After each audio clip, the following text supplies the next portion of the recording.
बजाजनगर येथील ज्ञानभवन स्पर्धा परीक्षा केंद्रातील विद्यार्थ्यांनी मिळवलेल्या यशाबद्दल केंद्राचे संस्थापक अध्यक्ष हनुमान भोंडवे यांनी सत्कार करून विद्यार्थ्यांचे कौतुक केले।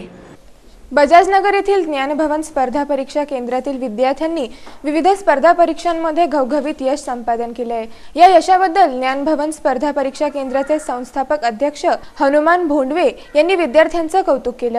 या सत्कार सोहळ्याप्रसंगी उद्योगपती हनुमान भोंडवे यांनी आपले विचार व्यक्त करताना सांगितलं की या आजच्या युगात स्पर्धा परीक्षांचे फारच महत्त्व वाढले असून त्यासाठी आपण ज्ञानभवन स्पर्धा परीक्षा केंद्राची स्थापना केली आहे। सर्व परीक्षांमध्ये 24 विद्यार्थ्यांना रजत पदक आणि 24 विद्यार्थ्यांना कांस्य पदक मिळाले आहे।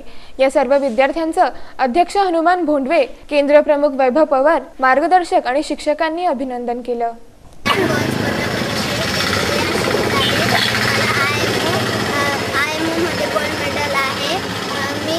खूप सराव केला आहे, तसेच मी स्कॉलरशिपमध्ये पण मला चांगले मार्क मिळवले आहे। भवन स्पर्धा परीक्षा केंद्रामध्ये इयत्ता 4थीत शिकतो।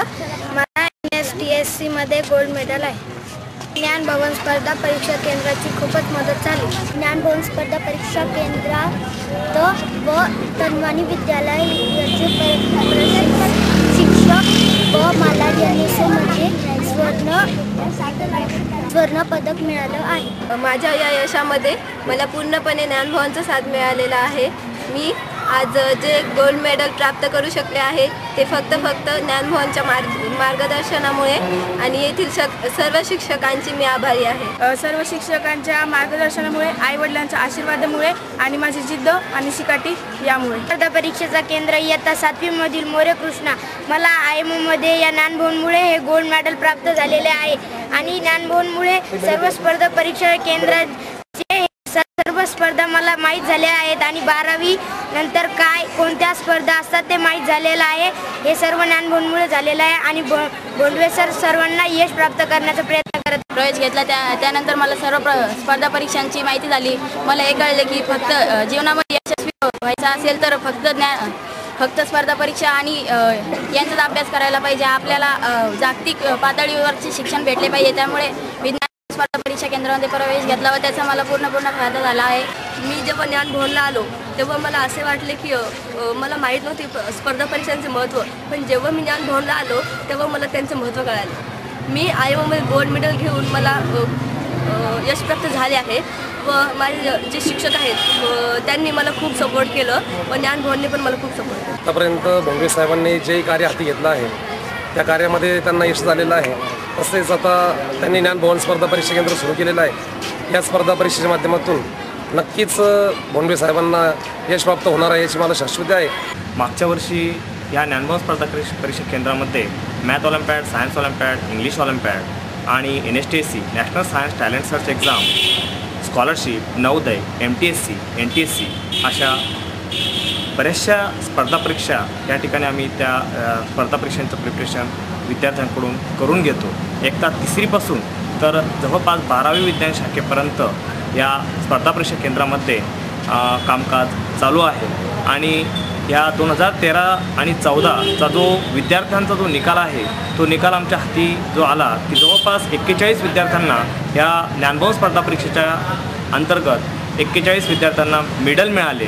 त्यानंतर ही जी ज्ञानभवन स्पर्धा परीक्षा केंद्र या ठिकाणी आपल्या ह्या बजाजनगरमध्ये स्थापन करण्याचं जे आयोजन आहे आमचे माननीय श्री भोंडवे सर आणि तन्वानी साहेब यांच्या माध्यमातून की जेणेकरून ह्या बजाजनगरमधील जे गोरगरीब कर्मचारी आहेत, जो कर्मचारी वर्ग आहे जो 12-12 तास त्या लोखंडाशी झटतो, तर ह्या पाल्यांना सुद्धा आपण काहीतरी दिलं पाहिजे।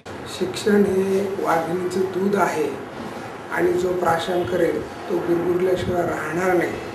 त्या युक्तीप्रमाणे आजच्या या स्पर्धेच्या काळात शिक्षण अगदी ऑक्सिजन झालेलं आहे आणि जी मुलं शिक्षण चांगल्या पद्धतीने घेतील त्यांनाच भविष्य आहे असं मला वाटतं।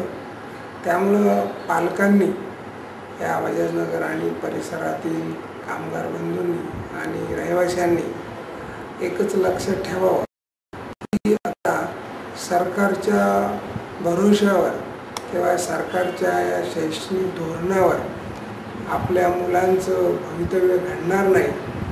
तर आजच्या या स्पर्धेच्या जगामध्ये मुलांना टिकण्यासाठी आपण काय दिलं पाहिजे याचा जर आपण विचार केला किंवा याचा मागोवा घेतला तर याचं उत्तर निश्चित आपल्यालाही सापडतं की रुटीनप्रमाणे जर शिक्षण घेतलं तर त्याचं 12वी नंतर किंवा ग्रॅज्युएशन नंतर ती मुलं काय करतात आणि जर एक स्पर्धा परीक्षेच्या माध्यमातून आपण गेलो, गुणवत्तेच्या शिक्षणाच्या माध्यमातून आपण जर गेलो तर 12वी नंतरचं जे काही शिक्षण आहे त्याचा जो बेस आहे त्याचा विचार करून जर आपल्या मुलांकडून आपण अभ्यास करून घेतला तर 100% त्या मुलांना बेकारीची वेळ येणार नाही, ते त्यांच्या पायावर उभे राहतील.